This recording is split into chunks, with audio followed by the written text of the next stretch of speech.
Hello guys, welcome back to my channel brain skills. कैसे हैं आप सब? उम्मीद करती हूँ आप सभी अच्छे होंगे और आपकी दुआओं से मैं भी बहुत अच्छी हूँ। हमेशा की तरह आपके लिए लेकर आई हूँ मैं एक इंटरेस्टिंग वीडियो।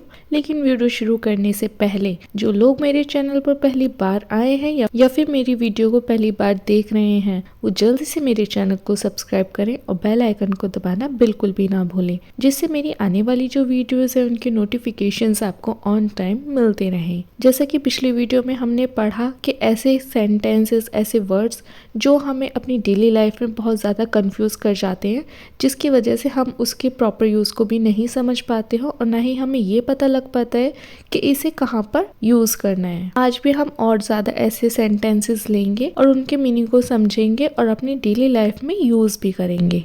बिना टाइम वेस्ट करे हम वीडियो में आगे बढ़ते हैं।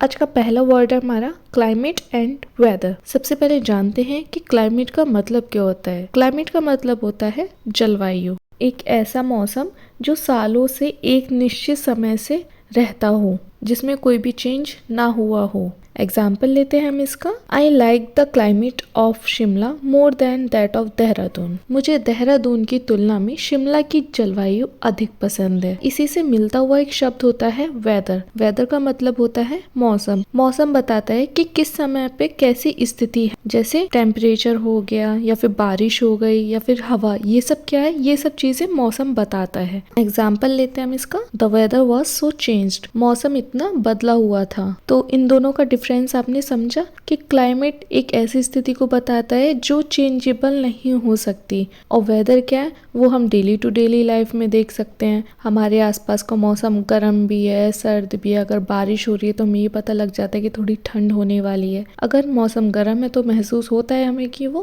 गर्मी कर रहा है। नेक्स्ट वर्ड है हमारा कपल एंड पेयर। आपने ये दोनों वर्ड्स पढ़े होंगे और आपने इसको अपनी डेली लाइफ में यूज भी किया होगा कहीं ना कहीं। बट अगर मैं आपको ये बोलूं, क्या आप इन दोनों चीजों को डिफरेंशिएट कर सकते हैं? तो आई होप कुछ लोग बोलेंगे यस और कुछ लोगों को नहीं पता होगा। बट डोंट वरी, मैं यहाँ पे दोनों चीजों को एक बार एक्सप्लेन कर देती हूँ। जिसको पता होगा अच्छी बात है और जिसको नहीं पता होगा उसको भी पता लग जाएगा। सबसे पहले जानते हैं कपल्स। कपल्स आप समझ गए होंगे, किसी दो लोगों के बीच, जैसे पति पत्नी या फिर किसी का रिलेशनशिप है, तो ये क्या हो गए? कपल्स।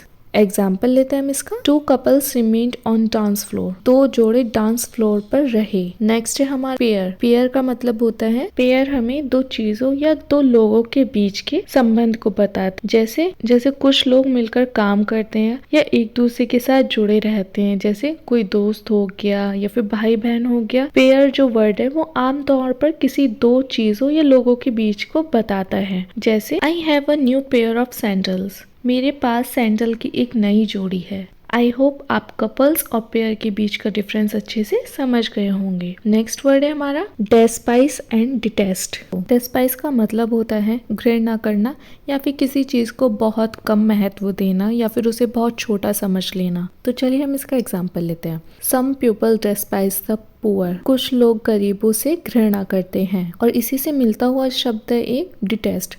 डिटेस्ट का मतलब होता है बहुत ज़्यादा घृणा करना या फिर नफरत करना, बहुत ज़्यादा नापसंद करना किसी चीज़ को। तो चलिए हम इसको एग्जाम्पल के थ्रू समझते हैं। आई डिटेस्ट हॉट वेदर। मुझे गर्म मौसम से नफरत है। बेसिक से डिफरेंस इसमें ये है कि डिस्पाइस का मतलब होता है कि थोड़ा नापसंद करना, ठीक है वो चल सकता है, और डिटेस्ट का मतलब होता है कुछ ज़्यादा ही नफरत करना, बहुत ज़्यादा ही नेगेटिव इफेक्ट आना। नेक्स्ट वर्ड है हमारा each other and one another में भी। तो सबसे पहले हम बात करते हैं ईच अदर। ईच अदर का मतलब होता है एक दूसरे के प्रति या फिर आपस में या फिर दो व्यक्तियों में। इसका यूज कहाँ पर किया जाता है? जब दो लोग या चीजें एक दूसरे के साथ जुड़ती हैं, उसके लिए हम ईच अदर का यूज करते हैं। तो चलिए हम इसका एग्जाम्पल लेते हैं। Riya and Misha have known each other for 10 years। Riya और मीशा एक दूसरे को 10 साल से जानते हैं। और नेक्स्ट वर्ड है हमारा वन अनदर। वन अनदर का मतलब होता है जब 3 या फिर उससे अधिक चीजें एक दूसरे के साथ जुड़ती हैं, तो वहाँ वहाँ पर वन अनदर का यूज किया जाता है। जैसे they have sympathy for one another, वे एक दूसरे के प्रति सहानुभूति रखते हैं। तो ये होता है basic difference one another and each another का। ईच अनदर दो लोगों या चीजों के बीच के संबंध को बताता है और वन अनदर तीन या उससे अधिक लोगों के बीच के रिलेशन को दर्शाता है। ओके, और आज का लास्ट वर्ड है हमारा फॉर्मर एंड लेटर। फॉर्मर का मतलब होता है पहले या फिर पूर्व। अब इसका यूज कहाँ पर करना है हमें? जब दो चीजों की जब तुलना की जाती है तो फॉर्मर का यूज पहले किया जाता है। तो फॉर्मर वर्ड जो होता है वो पहले व्यक्ति को या फिर पहली चीज को रिप्रेजेंट करता है। तो चलिए हम इसको एग्जाम्पल के थ्रू समझते हैं। The former prime minister congratulated the latter prime minister. पूर्व प्रधानमंत्री ने नए प्रधानमंत्री को शुभकामनाएं दी। और इसी से मिलता जुलता शब्द होता है लेटर। लेटर का मतलब होता है बाद में या फिर दूसरा। अब इसका यूज कहाँ पे करना है?